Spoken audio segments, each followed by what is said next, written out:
Hey y'all, today we are about to throw down. Have you ever had delicious buttery sweet potato biscuits? Or how about some garlic and herb mac and cheese? That's right, we're putting a spin on the classics. I have some smothered green beans with bacon and potatoes in a rich, luscious gravy. And you know I couldn't leave out some hot honey fried chicken.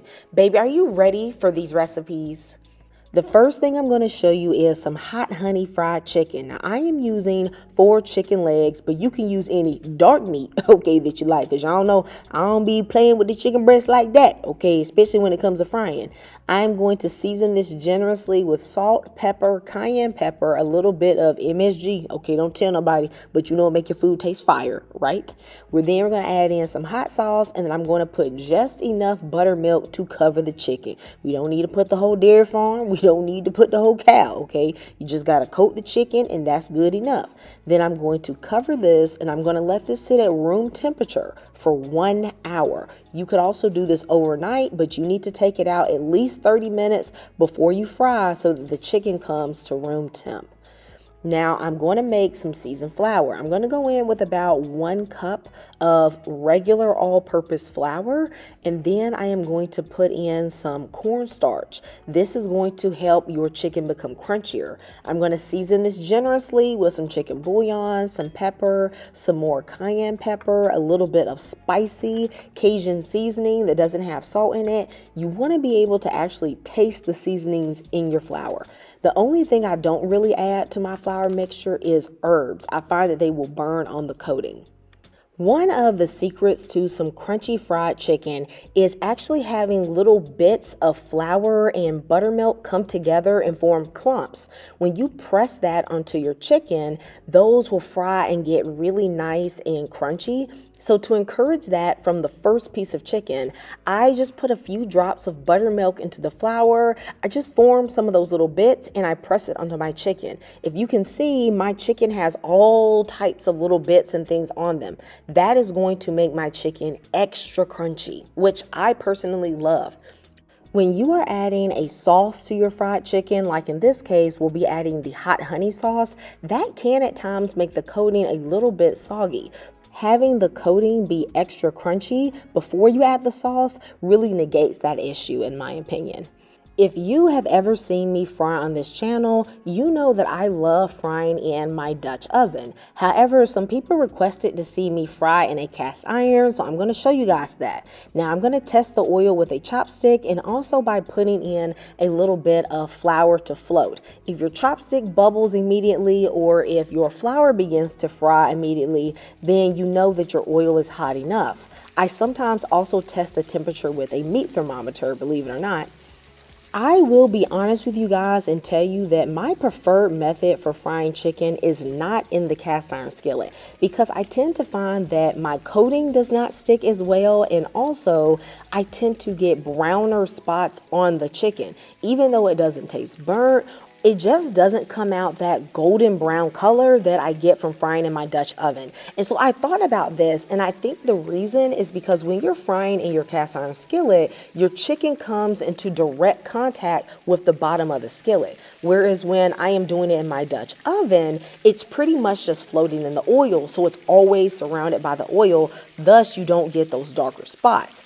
Cook chicken legs or thighs for about 14 to 15 minutes and leave them on each side for about 2 to 3 minutes. If you are cooking chicken wings, this will take about 10 minutes. Now, this is my chicken by the time it was fully cooked to an internal temperature of 165. And I just feel like this is browner than what I'm used to. If I'm doing something wrong or you have some tips for me, please let me know. Once my chicken is fully cooked, I am going to take it out and put it on the side on a baking rack. I do not like putting it on paper towels because I don't want my chicken to get soggy.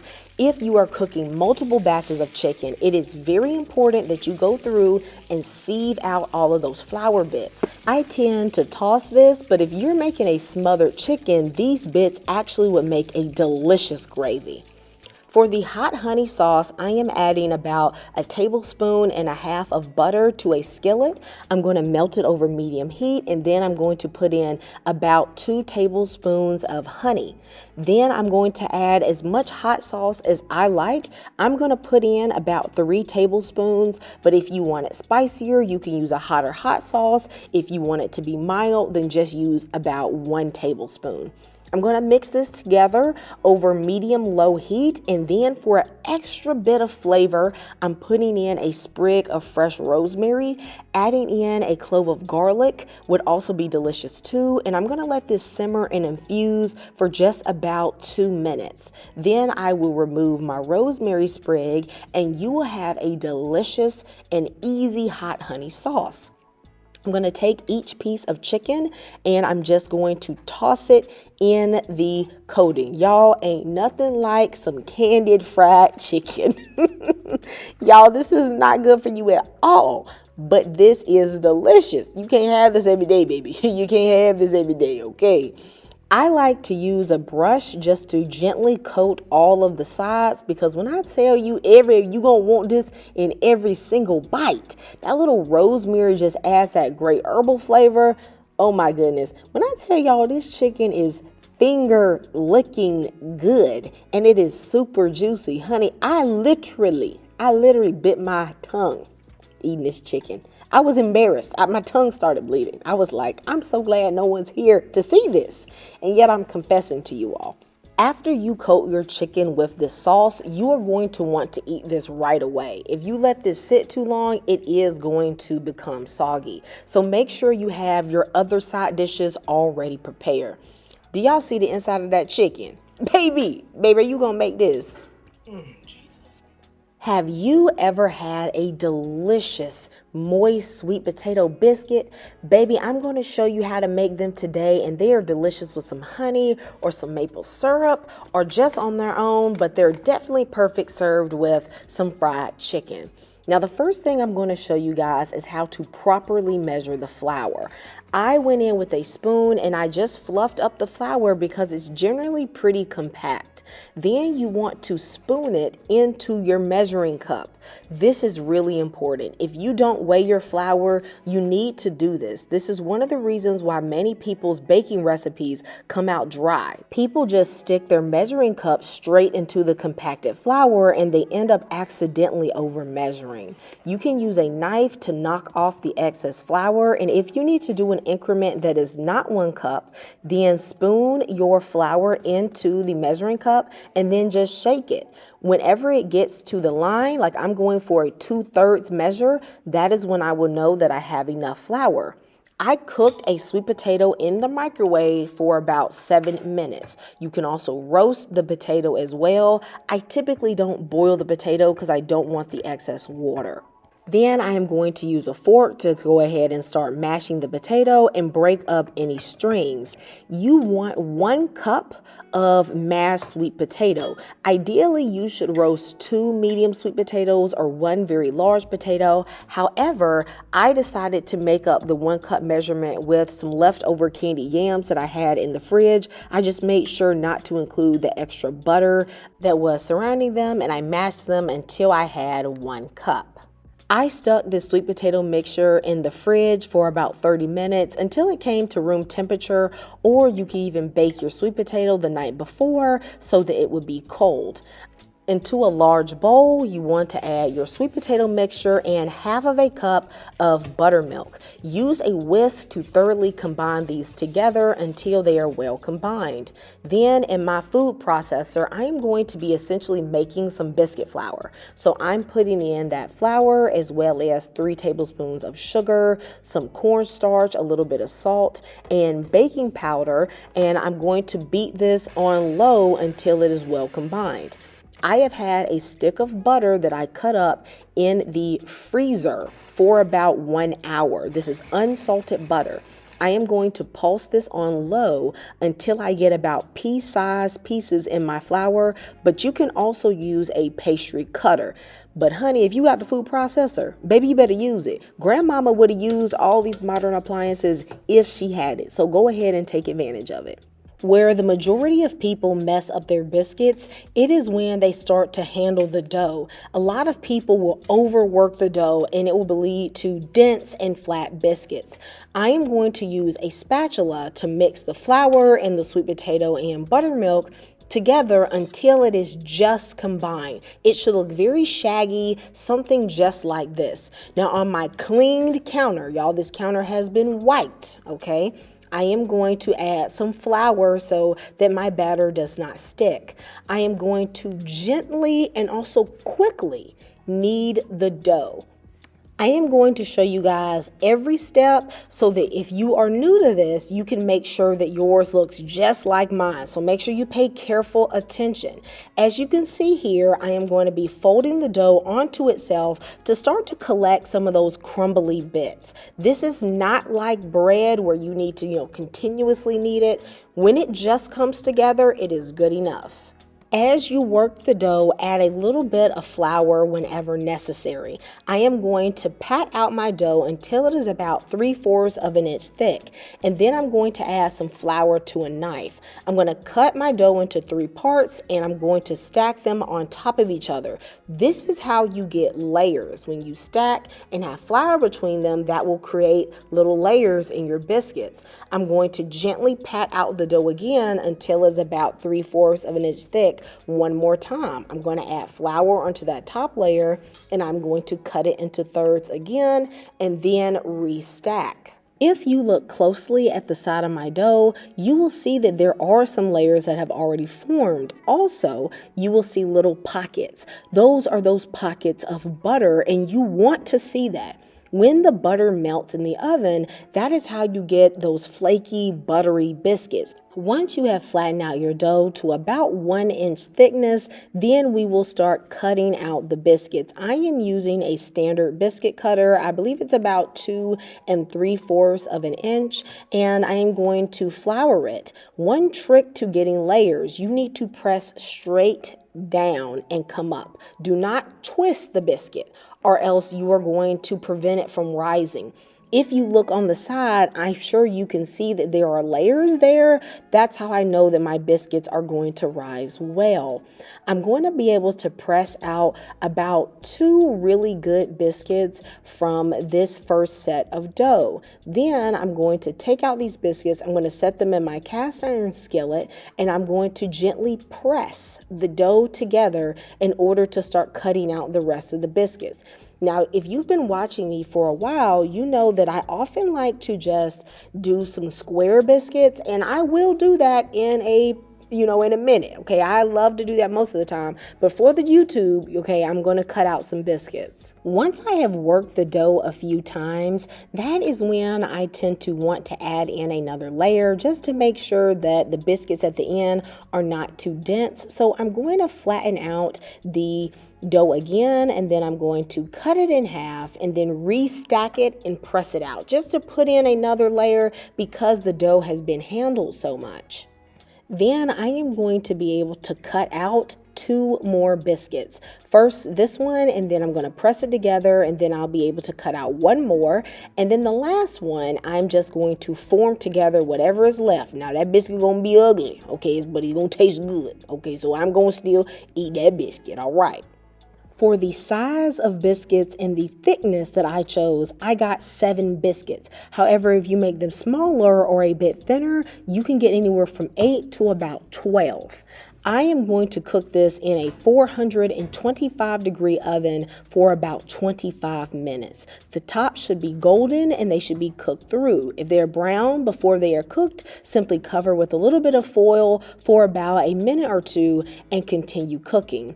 Mine cooked for 25 minutes, and when they were out the oven, I immediately brushed them with a little bit of maple butter.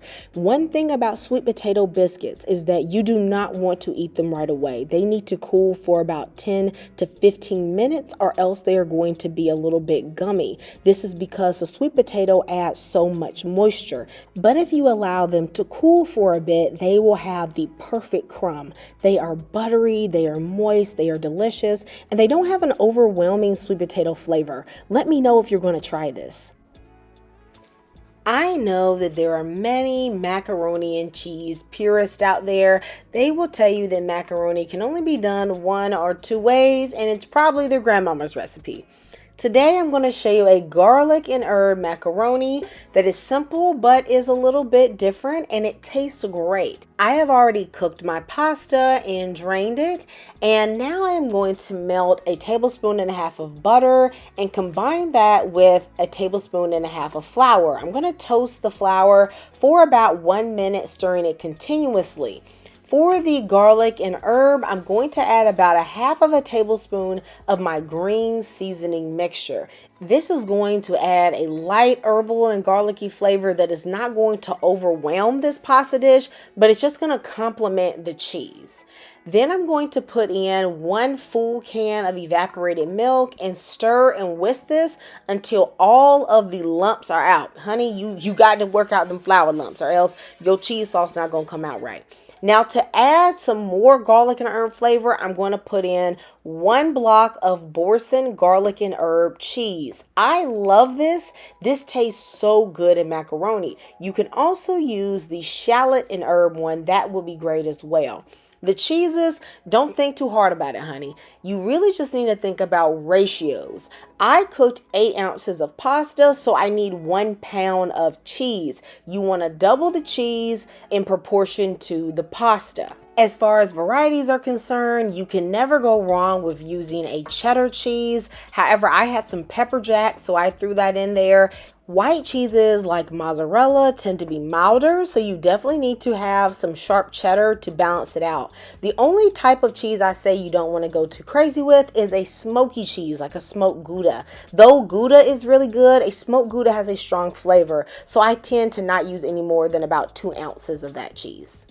Once all of my cheese is melted, I'm then going to add some simple seasonings, a little bit of sazon, Vegeta, pepper, garlic powder. You can just do this to your taste, and then I am going to mix that in. I like to add the sazon just to give it a slight orangey color. Now I'm going to add in my pasta, which was boiled in a little bit of chicken broth, and I'm going to mix this together until it is well combined. At this point, you can taste your macaroni and see if you need to adjust the flavor or the thickness. To me, this had the perfect amount of ooey gooey, and I was ready to bake because y'all know my preference is to always bake my macaroni.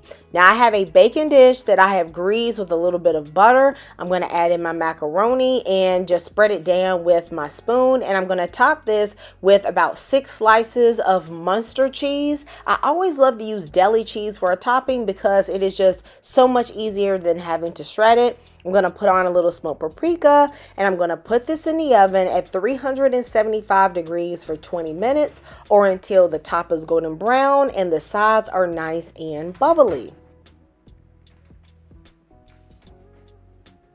When my macaroni is done, I'm going to take it out and let it sit at room temperature for about 10 minutes before serving. This is going to allow it to set. But y'all, I know you see this. I know this looks so delicious.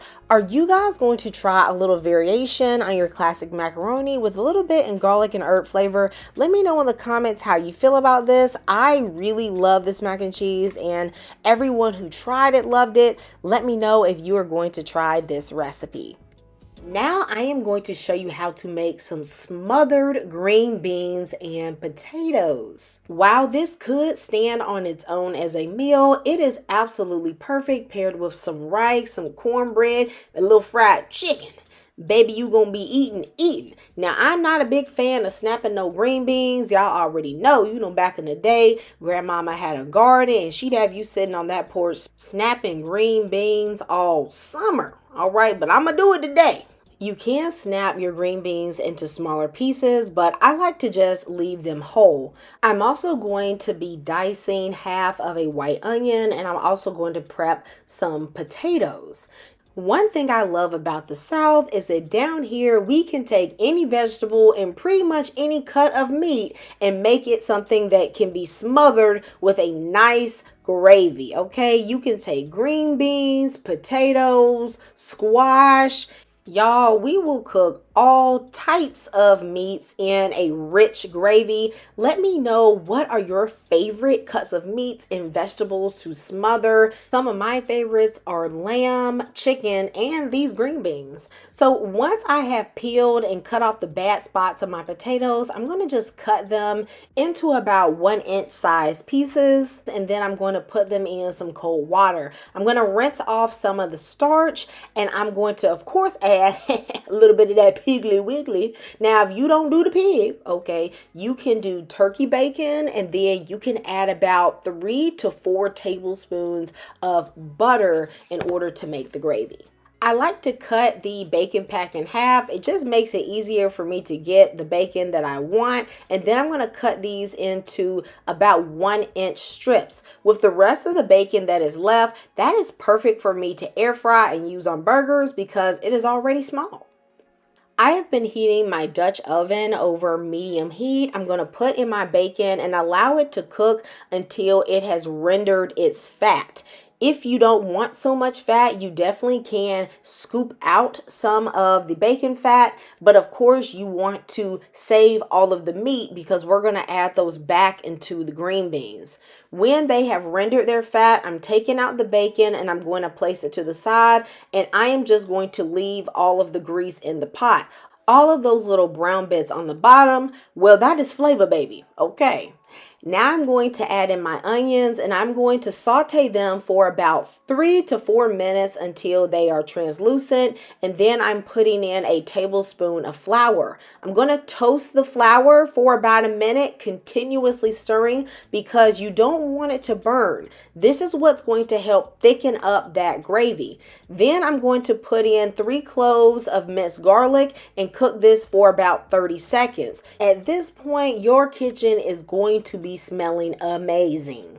Then I'm going to put in all of my green beans as well as some chicken broth, but you could also use water and then put in some chicken bouillon. I'm going to add just enough chicken broth initially until I can just start to see a little gravy form, and then I'll end up adding more later with the potatoes. To season this, I'm using some garlic powder, smoked paprika, Creole seasoning, a little bit of pepper, and I just like to do that to my own taste. And then I'm going to mix this thoroughly so that all the flavoring can just get all up in them green beans. I'm going to cover this. I'm going to allow this to simmer on medium low for about 15 minutes.